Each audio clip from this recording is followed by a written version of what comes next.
right, so this is going to be another movie review. This one's called Schlock, The Secret History of Movies. I'm giving this 5 out of 5 stars. I love this flick. I posted the link to the free movie on the description box.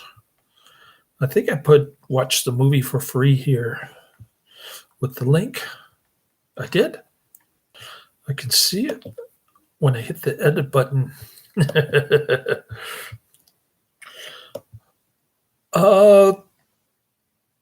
This is just a bunch of exploitation directors: Roger Corman, David F. Friedman, Harry H. Novak, Doris Wishman. You've got Peter Bogdanovich and a bunch of others. It's so the cover of this is a documentary on the types of movies that I like to review from this 60s and 70s mostly. Yeah. Schlock, The Secret History of American Movies. You've got Doris Wishman. Been watching a lot of her stuff lately.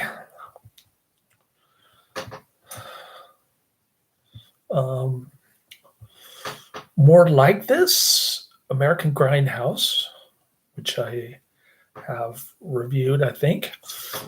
Fascism on a Thread, The Strange Story of something.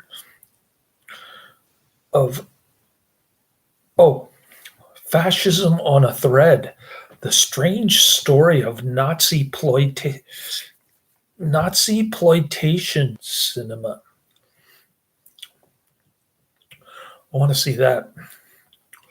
Then there's Schlock and Band the Sadist videos. All right.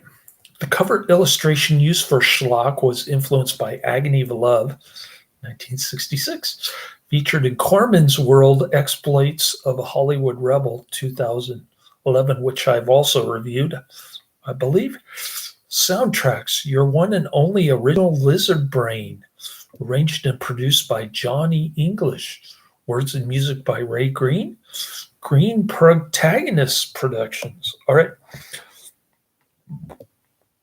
Here's a review from Baron Blood, dated January 6th, 2006. Baron Blood is giving it a lower rating, a 6 out of 10. It's just a wild ride through through some of the grimiest, low-budget filmmakers known to humankind. Roger Corman, Herschell Gordon Lewis, Harry H. Novak, David F. Friedman, Doris Wishman. You get the general idea. We're talking low-budget independent film here. The birth of independent film and the discovery of an untapped audience. Here we go. Generally well done, highly introspective detailing of the birth, evolution, rise, and demise of all those exploitation films of the 50s and 60s primarily. Sorry, I got my decades wrong. I was thinking 60s and 70s. I stand corrected. 50s and 60s we're talking about here. Ray Green narrates, produces, and directs with obvious love for these films and those that made them. Along for informative interviews are Roger Corman, Samuel Z. Arkoff, Harry H. Novak, David F. Friedman, and Doris Wishman. The film looks at the rise of these films in an almost clinical historical approach. Green tries to relate the film types, gore, nudie, cutesy, roadshow, etc., within the historical context surrounding the times. While this undertaking might not seem all that complicated, the films and their distinctive types are legion. Green does address most of them with enthusiasm and applicable film clips. By the way, there's full frontal nudity in this. I think it's a David F. Friedman VD film from 1950 or something. It was very interesting hearing Corman and Dick Miller reminisce about some of their work in particular, and the documentary definitely got me excited about seeing some films I might not have seen otherwise. That is always a strength of any medium. The DVD has lots of cool, very cool extras, which include more interviews, even a weird short from Power Company. I wish further examination had been explored into the 70s, perhaps the heyday of these films as far as I'm concerned. I agree with that.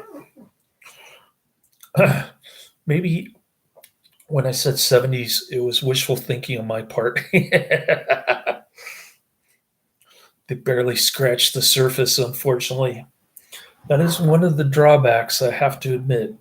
And though the documentary has a distinct academic nature for a subject you would think could not lend itself to such treatment, everything provided is done so in a most entertaining way. If you love any of these films from the period, the documentary is definitely worth a look or two. All right.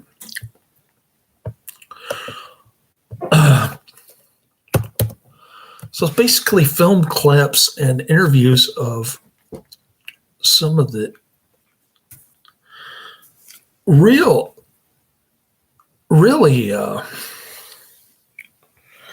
underground filmmakers. I'm sure, kind of surprised they didn't interview Roberta Findlay. Where's Roberta Findlay? Didn't I just watch some of her stuff?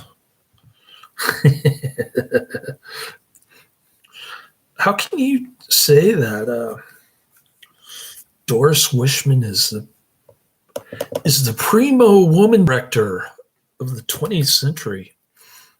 What about Roberta Findlay?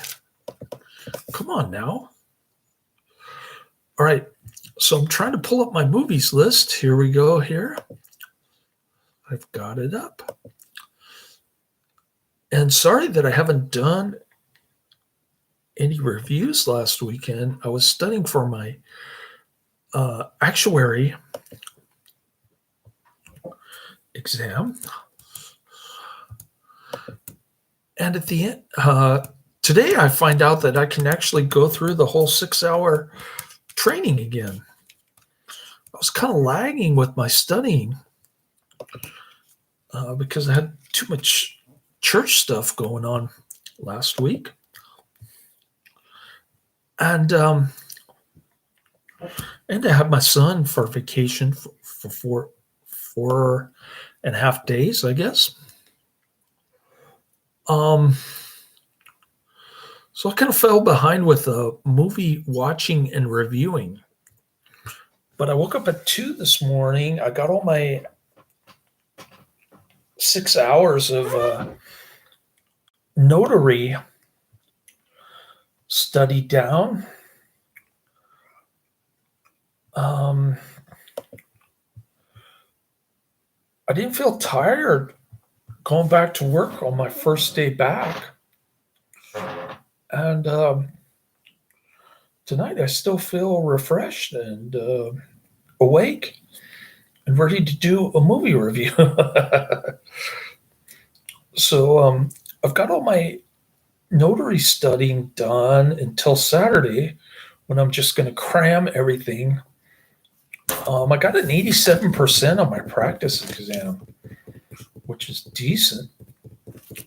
I was pretty proud of myself, but my boss didn't need to hear any of that, so I'm sorry that I brought it up. I thought she said she was going to be proud of me if I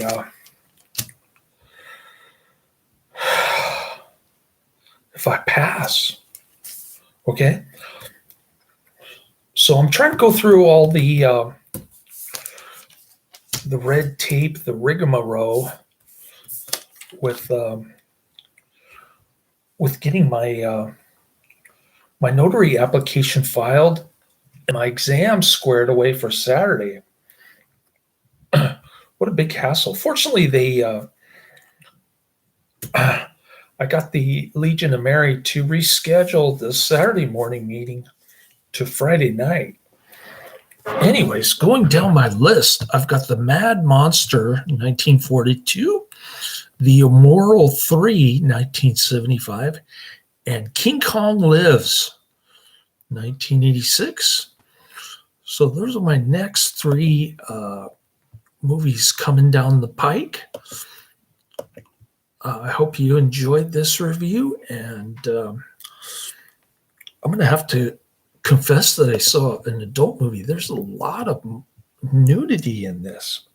Wow. This is really kind of caught me by surprise. I wasn't expecting that. Movie with Roger Corman with this much nudity is quite remarkable, really. That alone is probably the reason to watch. Anyways, that's the end of my review. Laters.